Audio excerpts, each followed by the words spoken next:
Hello students, I am Hardik Sheta from Saraswat international academy Vapi. आज हम standard 10 subject science chapter number 12 electricity start करेंगे। ठीक है, तो सबसे पहले हम बात करते हैं कि इलेक्ट्रिसिटी जो है वो उतनी इम्पोर्टेंट क्यों है। ठीक है, तो हमारे पास बहुत सारे फॉर्म्स में एनर्जी अवेलेबल है। जैसे कि अगर मैं बोलूँ हीट एनर्जी, ठीक है, लाइट एनर्जी, अकॉस्टिक एनर्जी है, विंड एनर्जी है, ठीक है, टाइडल एनर्जी है, बहुत सारी एनर्जीज हैं। उसमें एक इलेक्ट्रिसिटी भी है। तो देखो, ये जो सारी एनर्जी है उनका प्रोडक्शन इजी है। लाइट एनर्जी तो हमें फ्रीली अवेलेबल है, विंड एनर्जी फ्रीली अवेलेबल है, और हीट एनर्जी इजीली हम प्रोड्यूस कर सकते हैं। तो सबसे पहले बात आती है प्रोडक्शन की। तो प्रोडक्शन तो ऑलमोस्ट सभी में इजी है। इलेक्ट्रिसिटी का प्रोडक्शन थोड़ा डिफ़िकल्ट है, क्योंकि उसके लिए कोई स्पेशल एक कंस्ट्रक्शन की ज़रूरत पड़ेगी। ठीक है, प्रोडक्शन की बात हो गई। अब बात करते हैं ट्रांसपोर्टेशन की।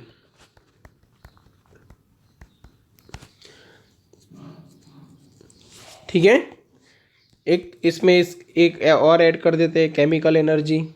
ठीक है, देखो, जब ट्रांसपोर्टेशन की बात आएगी तब आप सोचो कि one place to another place आपको एनर्जी लेके जानी है, तो आप क्या कर सकते हो। तो हीट को ट्रांसपोर्ट करना, ठीक है, 100-200 किलोमीटर तक वो इजी नहीं है और प्रैक्टिकली पॉसिबल भी नहीं है। लाइट एनर्जी को हम ट्रांसपोर्ट कर सकते हैं फाइबर ऑप्टिक केबल के थ्रू, बट वो भी थोड़ा ज़्यादा कॉस्टली है और उतना इफ़ेक्टिव नहीं है। विंड एनर्जी को हम ट्रांसपोर्ट नहीं कर सकते। ठीक है, इलेक्ट्रिसिटी, अब देखो, जब बात आती है ट्रांसपोर्टेशन की तब इलेक्ट्रिसिटी है वो सबसे बेस्ट ऑप्शन है हमारे पास। क्यों? क्योंकि हमने एक सिस्टम बना दी। ऐसे आपको पता है तो जो वायर्स होते हैं बिजली के, वो इलेक्ट्रिसिटी को पहुंचाएंगे one place to another place. ठीक है, फिर वो चाहे कितना भी दूर हो, 100 किलोमीटर, 200, 500, 1000 किलोमीटर। ठीक है, इलेक्ट्रिसिटी को ट्रांसपोर्ट करना इजी है। उसके बाद बात आएगी स्टोरेज। चलो, किसको स्टोर करना ज़्यादा इजी है? हीट को स्टोर करना इजी नहीं है। लाइट को भी हम स्टोर करके नहीं रख सकते। विंड को तो स्टोर किया मतलब वो विंड ही नहीं रहेगा। ठीक है, तो इन दोनों को स्टोर करना थोड़ा इजी है, केमिकल एनर्जी और इलेक्ट्रिसिटी को। तो जब स्टोरेज की बात आती है तब भी इलेक्ट्रिसिटी है वो हमारे पास बेटर ऑप्शन है। ठीक है, एक और चीज़ आएगी यहाँ पे, कन्वर्जन। ठीक है, कि इलेक्ट्रिसिटी को जब चाहे तब हम अनदर एनर्जी में कन्वर्ट कर सकते हैं। जैसे कि आपको फ़ैन घुमाना है तो मैकेनिकल एनर्जी की ज़रूरत है, तो electrical to mechanical energy easily आप कन्वर्ट कर सकते हो। बल्ब ऑन करना है तो हीट प्लस लाइट एनर्जी की ज़रूरत है, तो इलेक्ट्रिसिटी की हेल्प से हम हीट प्लस लाइट दोनों एनर्जी जनरेट कर सकते हैं इजीली। ठीक है, मतलब जब स्टोरेज की बात आएगी, ट्रांसपोर्टेशन की बात आएगी, कन्वर्जन की बात आएगी, तो सभी ऑप्शन मिला के हमारे पास इलेक्ट्रिसिटी एक ऐसा ऑप्शन है जो सबसे बेस्ट ऑप्शन है। ठीक है, एनर्जी के कई फॉर्म्स है हमारे पास, बट इलेक्ट्रिकल एनर्जी वो सबसे बेस्ट ऑप्शन है हमारे लिए, क्योंकि उसको प्रोड्यूस करना, एक अगर आपने एक सिस्टम सेट कर दी तो इजी है। ट्रांसपोर्टेशन एक सिस्टम बना ली तो एकदम इजी हो गया। स्टोरेज इजी है, कन्वर्जन इजी है। ठीक है, और जब आप ट्रांसपोर्ट करते हो तब एफिशिएंसी भी थोड़ी बहुत अच्छी आपको मिल जाती है। एफिशिएंसी का मतलब रहेगा आपने यहाँ से जितनी एनर्जी ट्रांसपोर्ट की उसका कुछ हिस्सा है वो लॉस्ट हो सकता है और आउटपुट में आपको कोई ना कोई एनर्जी मिल जाएगी। ठीक है, जैसे सपोज एक प्लेस पे आपने 100 मेगावाट एनर्जी ट्रांसमिट की, दूसरे प्लेस पे आपको 40 मेगावाट जितनी तो मिल जाएगी, और बाकी की जो एनर्जी है वो हीट के फॉर्म में उतना हमारा लॉस है। ठीक है, बट फिर भी ये इलेक्ट्रिसिटी है वो बेटर ऑप्शन है। क्लियर? तो अभी बात करेंगे इलेक्ट्रिसिटी की। ओके, चलो स्टार्ट करते हैं चैप्टर। तो आपने इलेक्ट्रिक करंट, वोल्टेज, ये सब वर्ड्स पढ़े हुए होंगे। ठीक है, इलेक्ट्रिक करंट, वोल्टेज, पावर, ये सब। तो सबसे पहले स्टार्ट करते हैं इलेक्ट्रिक करंट। अब इलेक्ट्रिक करंट किसकी हेल्प से प्रोड्यूस होता है? तो इलेक्ट्रिक चार्ज की हेल्प से। तो सबसे पहले हम बात करेंगे इलेक्ट्रिक चार्ज।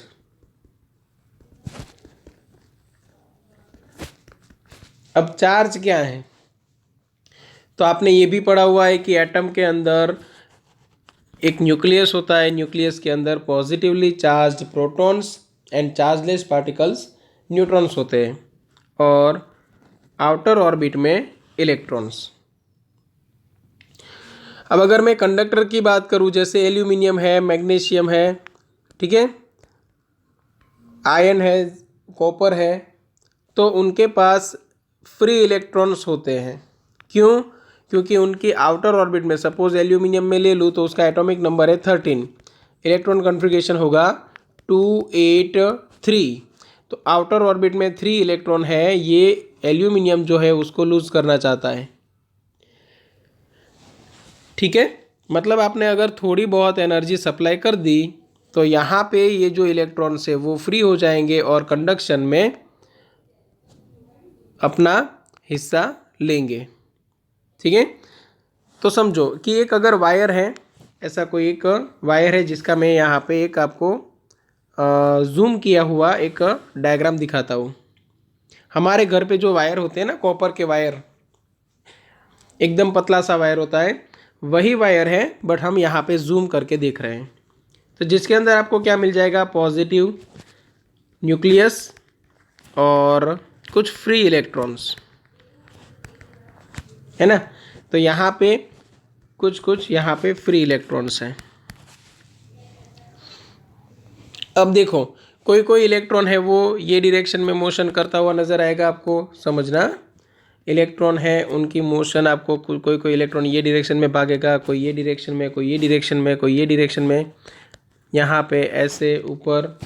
ठीक है, तो नेट जो वेलोसिटी है इलेक्ट्रॉन की वो बन जाएगी 0। क्यों? क्योंकि सभी रैंडम डायरेक्शन में मूव हो रहे हैं। इलेक्ट्रॉन कोई एक डायरेक्शन में नहीं जा रहे। सपोज मैं एक क्रॉस सेक्शन लेके पकड़ूँ तो मुझे 10 सेकेंड में, सपोज यहाँ पे ये डायरेक्शन में 1000 इलेक्ट्रॉन पास हुए, तो नियरली 1000 इलेक्ट्रॉन ये डायरेक्शन में भी जाएंगे, क्योंकि ये रैंडम मोशन है। तो यहाँ पे ये जो आपको एरिया दिख रहा है उसमें से नेट चार्ज कितना पास हुआ? तो 0। इसीलिए जब आप कंडक्टर को कोई सप्लाई नहीं देते, कोई बैटरी के साथ या कोई एक्सटर्नल सोर्स के साथ कनेक्ट नहीं करते, तब उसके अंदर इलेक्ट्रिक करंट हमें नहीं मिलता है। ठीक है, तो ये जो फ्री इलेक्ट्रॉन्स हैं उनकी वजह से इलेक्ट्रिसिटी आपको मिलेगी, इलेक्ट्रिक करंट मिलेगा। अब उसके लिए आपको पता होना चाहिए कि इलेक्ट्रिक चार्ज क्या है। तो इलेक्ट्रिक चार्ज यहाँ पे आप बोल सकते हो कि इलेक्ट्रॉन की वजह से है। अब इलेक्ट्रॉन की वजह से कितना चार्ज हो सकता है? तो number of electron suppose n है, और एक इलेक्ट्रॉन का चार्ज तो हमें पता है कितना, 1.6 × 10⁻⁻19 कूलम। ये आपको याद होगा। ठीक है, तो अभी स्टार्ट करते हैं इलेक्ट्रिक चार्ज कैसे काउंट करें। तो सपोज हमारे पास n नंबर ऑफ इलेक्ट्रॉन्स है और एक इलेक्ट्रॉन का चार्ज e है, तो टोटल चार्ज q आपको मिलेगा n × e, वेयर आप बोलोगे n इक्वल टू क्या है? तो नंबर ऑफ इलेक्ट्रॉन्स, और e क्या है? चार्ज ऑफ इलेक्ट्रॉन, और चार्ज ऑफ इलेक्ट्रॉन रहेगा 1.6 × 10⁻⁻19 कूलम। ठीक है, और ये इलेक्ट्रॉन्स कहाँ से आए, तो मैंने जैसे बताया आपको कि कोई भी मेटेलिक कंडक्टर है उनकी आउटर ऑर्बिट में एक्सेस इलेक्ट्रॉन होते हैं जिनको वो लूज़ करना चाहते हैं। तो जैसे ही एक्सटर्नल फोर्स मिलेगा इलेक्ट्रॉन फ्री होंगे और वो फ्री इलेक्ट्रॉन की वजह से इलेक्ट्रिक करंट मिलेगा जिसमें आपको चार्ज मिल सकता है N इंटू ई फॉर्मूला से। N मतलब नंबर ऑफ इलेक्ट्रॉन, E मतलब चार्ज ऑफ वन इलेक्ट्रॉन। ठीक है, अब हमारे पास दो टाइप के करंट हैं, अच्छे से समझना। हमारे पास दो टाइप के करंट हैं। सपोज मैं एक बैटरी बना दूं, यहाँ पे मैं एक बैटरी बनाता हूँ और जिसके अंदर मैंने एक सॉल्यूशन डाल दिया और वो सॉल्यूशन मान के चलते हैं कि सल्फ्यूरिक एसिड है। कोई भी सॉल्यूशन हो सकता है, वो डिपेंड करेगा कि आप बैटरी किस चीज़ से बनाते हो। ठीक है, और दो मेटेलिक रोड हैं। ठीक है, तो एक ये वाला है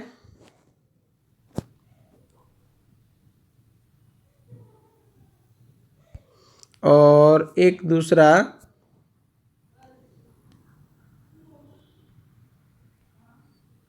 यहाँ पे है। ओके, तो यहाँ पे जो सॉल्यूशन है वो H2SO4 था सपोज, तो उसमें से 2H प्लस जनरेट हुआ और SO4 माइनस 2 जनरेट हुआ। अब ये जो 2H प्लस है, ये जो SO4 माइनस 2 है, वो अलग अलग ये रोड्स है उनके ऊपर जाएंगे। ठीक है, और ये कैसे जाएंगे ये सब हमें यहाँ पे डिस्कस करने की ज़रूरत नहीं है क्योंकि हम यहाँ पे पढ़ रहे हैं इलेक्ट्रिसिटी। ठीक है, जब हम सेल पढ़ने वाले हैं तब मैं ये डिटेल में आपको बताऊँगा। तो मान के चलो कि जितने भी पॉजिटिव आयन रिलीज हुए वो यहाँ पे आ गए और जितने भी नेगेटिव आयन रिलीज हुए वो यहाँ पे आ गए। ठीक है, और जब हमने बाहर एक सर्किट कनेक्ट कर दी, ऐसे सर्किट के अंदर हम क्या रखेंगे, तो एक छोटा सा बल्ब रख देते हैं।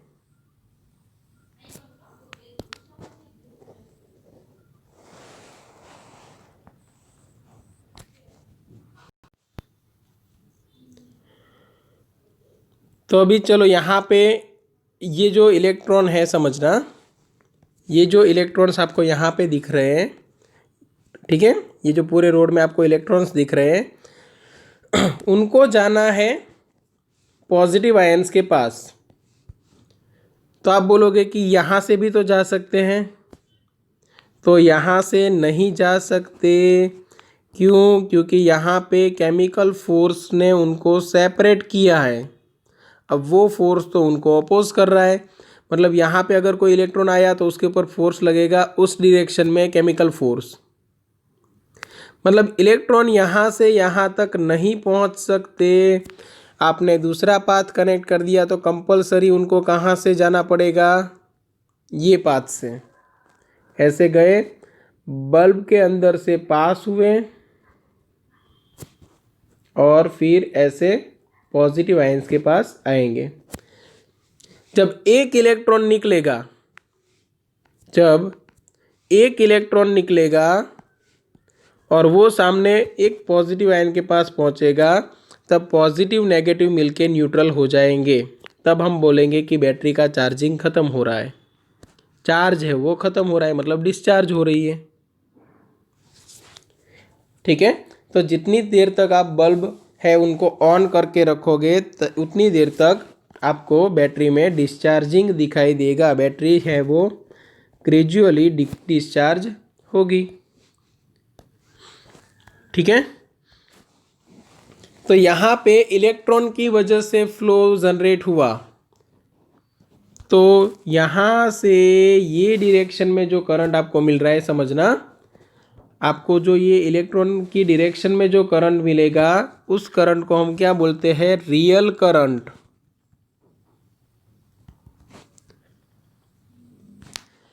बट जनरली इलेक्ट्रिक सर्किट में हम जो करंट है उसको पॉजिटिव से नेगेटिव की ओर दिखाते हैं। अब ऐसा क्यों, तो ये भी समझो, जब हमने इलेक्ट्रिक करंट यूज़ करना स्टार्ट किया, जब हमने इलेक्ट्रिक करंट यूज़ करना स्टार्ट किया तब हमारे पास इलेक्ट्रॉन का नॉलेज नहीं था। अब इलेक्ट्रॉन का नॉलेज नहीं था तो हमें पता ही नहीं था कि इधर से कोई चीज़ इधर जा रही है या उधर से उधर जा रही है। समझ में आया?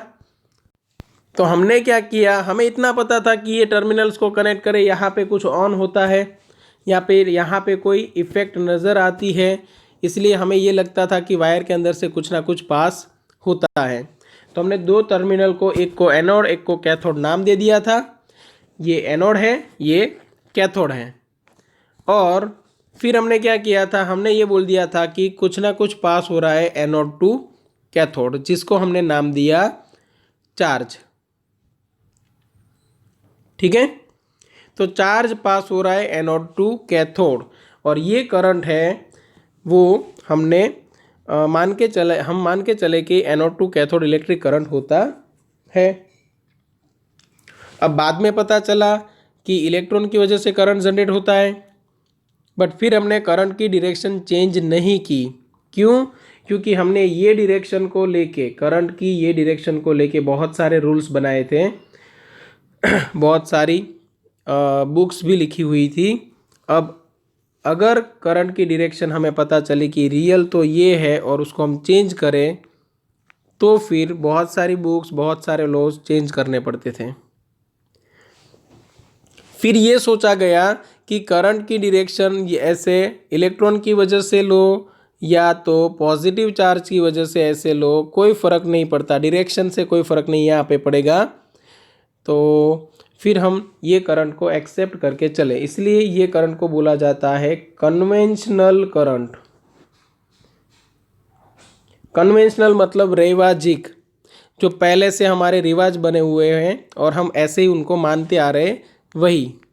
ठीक है, तो एक करंट है रियल और दूसरा करंट है कन्वेंशनल करंट, और पूरे चैप्टर में हम कन्वेंशनल करंट को मान के आगे चलेंगे। हमें पता है कि करंट है वो एक्चुअली फ्लो होता है इलेक्ट्रॉन की वजह से, मतलब रियल ये है, बट हम पूरे चैप्टर में ये करंट की डायरेक्शन को राइट मानेंगे। कहाँ से कहाँ तक? पॉजिटिव से नेगेटिव तक।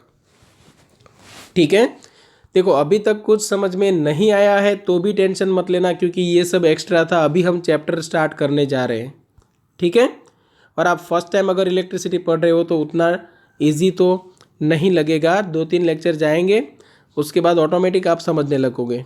ठीक है, चलो तो अभी स्टार्ट करते हैं इलेक्ट्रिक करंट। अब इलेक्ट्रिक करंट है क्या वो समझो। तो यहाँ पे पहले मैं यहाँ पे एक पैराग्राफ रख रहा हूँ, उसको वर्ड टू वर्ड पढ़ो, आपको अभी समझ में आएगा सब कुछ।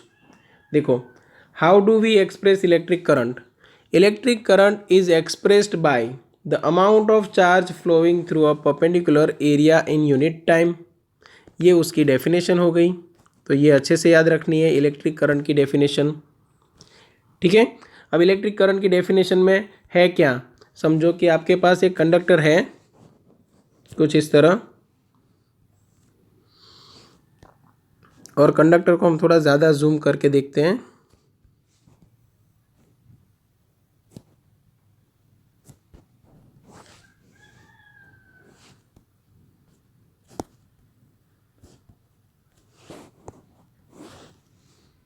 ओके, और मैंने यहाँ पे एक एरिया सिलेक्ट कर लिया।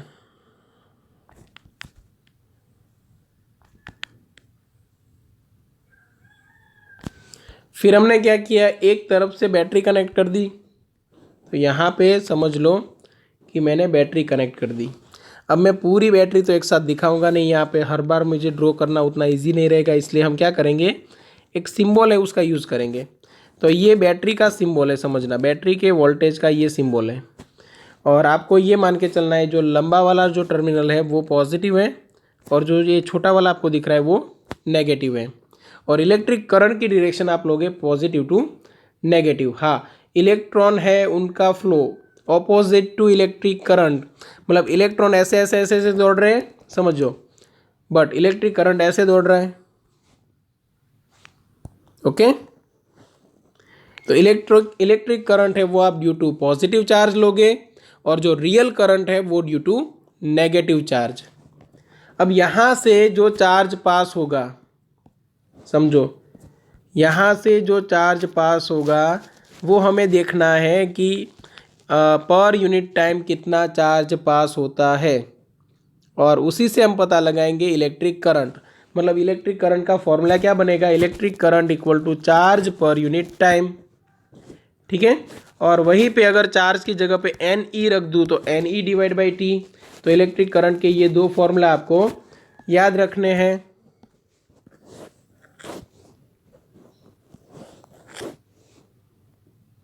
ओके, चलो आगे देखते हैं। अब आगे जो है वो डेफिनेशन नहीं है, ठीक है, अब एक्सप्लेनेशन है। In other words it is the rate of flow of charge, it is the rate of flow of electric charge. ये भी एक टाइप की आप बोल सकते हो डेफिनेशन है।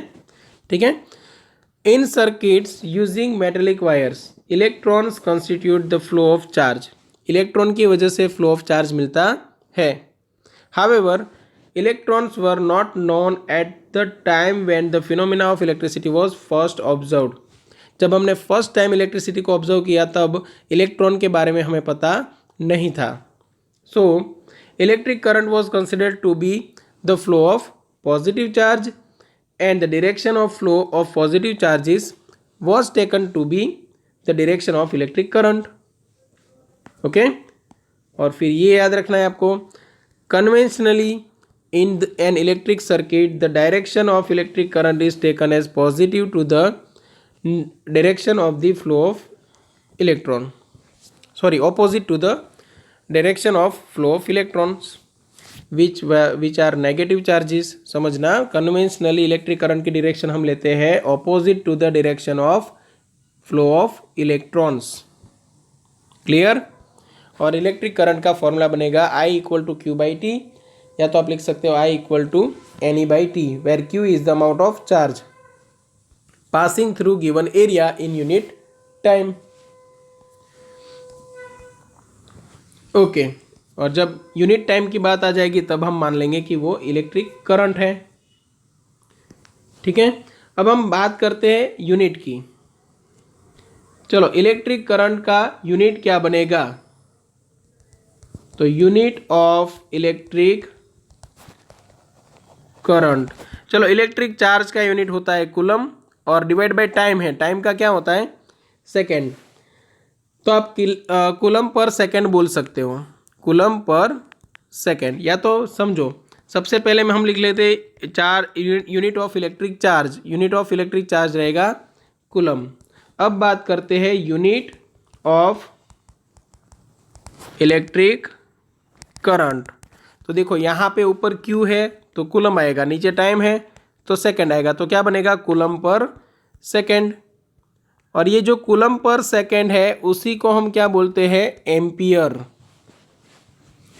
ठीक है, और पढ़ना कैसे है, तो सी को ऐसे पढ़ना है कूलम, COULOMB, और पूरा स्मॉल में लिखना है क्योंकि ये साइंटिस्ट का नाम है।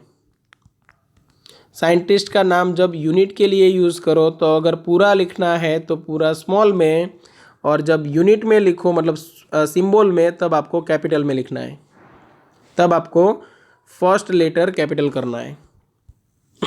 ठीक है, चलो यूनिट ऑफ इलेक्ट्रिक करंट भी मिल गया। ई की वैल्यू हमें पता है, हमने पहले ही यहाँ पे लिख दी है, कितनी है, 1.6 इंटू 10⁻⁻19 कूलम। ठीक है, हाँ, ये एम्पियर की जगह पे कभी कभी हम छोटे यूनिट भी यूज़ करते हैं, जैसे मिली एम्पियर, माइक्रो एम्पियर, ये सब। तो अगर बोला जाए आपको 1 मिली एम्पियर है करंट, इसका मतलब 1 इंटू 10⁻³ एम्पियर, मिली की जगह पे क्या कर देना है, 10⁻³ और 1 माइक्रो एम्पियर है, यहाँ पे म्यू लिखा हुआ होगा, तो फिर आपको करना है 10⁻6 एम्पियर।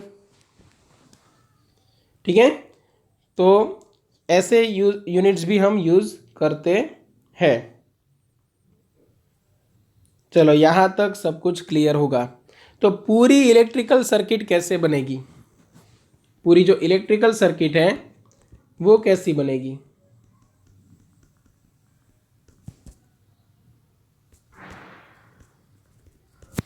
तो समझो, सबसे पहले कोई एक डिवाइस होगी जिसको आप ऑपरेट करना चाहते हो। जैसे कि मैं बोल दूं यहाँ पे बल्ब है, अब कितना करंट पास हो रहा है वो मेज़र करना है। तो एक ए मीटर नाम की डिवाइस आती है, एम्पियर मीटर के ऊपर से नाम पड़ा ए मीटर।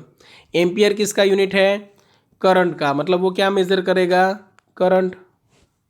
तो एम्पियर मीटर नाम की हेल्प से बना नाम ए मीटर। ठीक है, इसका नाम क्या है? ए मीटर। ओके। एक स्विच आएगी सेफ्टी के लिए, जब भी आप ऑन ऑफ करना चाहो कर सकते हो। और एक आप सोर्स लगाओगे जिसमें से इलेक्ट्रिक करंट निकल रहा है। अगर बैटरी छोटी है, एक ही सेल है, तो आप सिंबल में ये दो टर्मिनल कर दोगे, सिर्फ प्लस माइनस। और नंबर ऑफ सेल्स ज़्यादा है, उनको कनेक्ट करके हमने बैटरी बनाई है, तो ऐसा सिंबल आप रखोगे। ठीक है, तो यहाँ से आपको वोल्टेज मिलेगा, यहाँ से आपको मिलेगा इलेक्ट्रिक करंट। ये बल्ब है, ये ए मीटर है, और यहाँ पे की। ठीक है, और इलेक्ट्रिक करंट की डायरेक्शन आपको मिलेगी पॉजिटिव से नेगेटिव तक। चलो यहाँ तक क्लियर है। एक बार टेक्स्ट बुक में वर्ड टू वर्ड पढ़ लेना। अगर कहीं पे डाउट है तो आप एनी टाइम कांटेक्ट कर सकते हो।